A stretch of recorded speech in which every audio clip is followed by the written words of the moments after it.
1 বছর ধরে রিধাঙ্গ যা যা টাকা পেয়েছে সমস্ত কিছু এর মধ্যে রেখেছি এই ভান্ডারটায়। আর তাছাড়াও বিভিন্ন জায়গা থেকে খুচরো পয়সা আসে, সেই পয়সাগুলো আমি এর মধ্যে ঢেলেছি। দেখা যাক এটা ভেঙে কত টাকা হয়েছে। এটাকে এখন আমি ভাঙবো। কীভাবে ভাঙা যায়, প্লাস্টিকের ঘট এটা। আর এই ঘরটা আমি কিনেছিলাম 10 টাকা দিয়ে, কিন্তু ভাঙতে খুব মায়া হচ্ছে।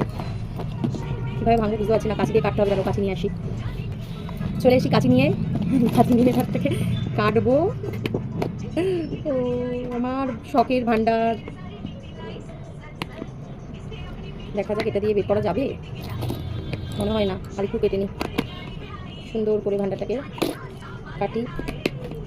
এর মধ্যে অনেক নোটও আছে, আস্তে আস্তে কাটতে হবে যাতে ভেঙে না যায়। এই ভেঙে ফেলেছি লক্ষ্মীর ঘট। এই হচ্ছে লক্ষ্মীর ঘটের টাকা, এই হচ্ছে লক্ষ্মীর ঘটের আমার টাকা। দেখা যাক কত কত জমেছে। এবার গোনা যাক, গোনার পরে আবার তোমাদের সঙ্গে দেখাবো আমি কত টাকা জমেছে। বাবু তোমার টাকা দেখে যাও, গুনতে তো টাইম লাগবে। 500গুলো আগে গোছাই, দেখা যাক কত হয়েছে। আইডিয়া করছি 5000 টাকা তো হবেই, কম হতে পারে। তোমরা আইডিয়া করে বলতো কত জমেছে। কে কে পারবে আজকে আমার এই ভান্ডারে কত টাকা আছে যদি বলতে পারো কমেন্ট করো। এবার 100 গোছাচ্ছি।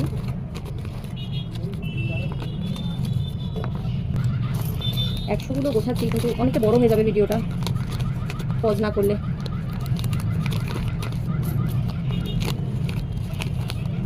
গুছিয়ে গুনে এসে জানাচ্ছি তোমাদের কত টাকা হয়েছে। এখনো পর্যন্ত 50 আছে, 20 আছে, 10 আছে, কিছু খুচরো আছে।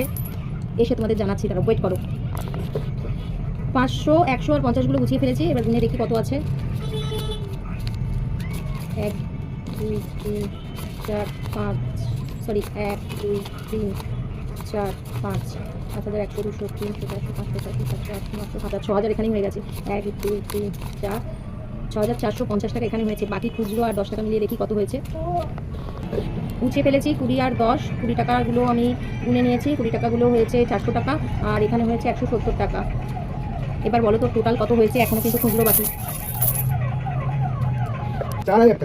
17, মানে হলো হচ্ছে 317 টাকা খুচরো হয়েছে। 5 টাকা, 10 টাকা, 2 টাকা, 1 টাকা মিলিয়ে 217 টাকা খুচরো হয়েছে। আর এখানে হয়েছে টোটাল মোটামুটি ওই 7500 টাকার মতন হয়েছে, অ্যাপ্রক্স। এবার পুরোটা আবার পারফেক্টলি গুনতে হবে। টোটাল তাহলে টাকা হলো 7337 টাকা। এই হচ্ছে আমার ভান্ডারের টাকা। খুচরোগুলো অবভিয়াসলি আমি জমিয়েছি দোকান থেকে এসে যা, বা খুচরো খাজা যেখান থেকে ফিরেছে সেগুলো।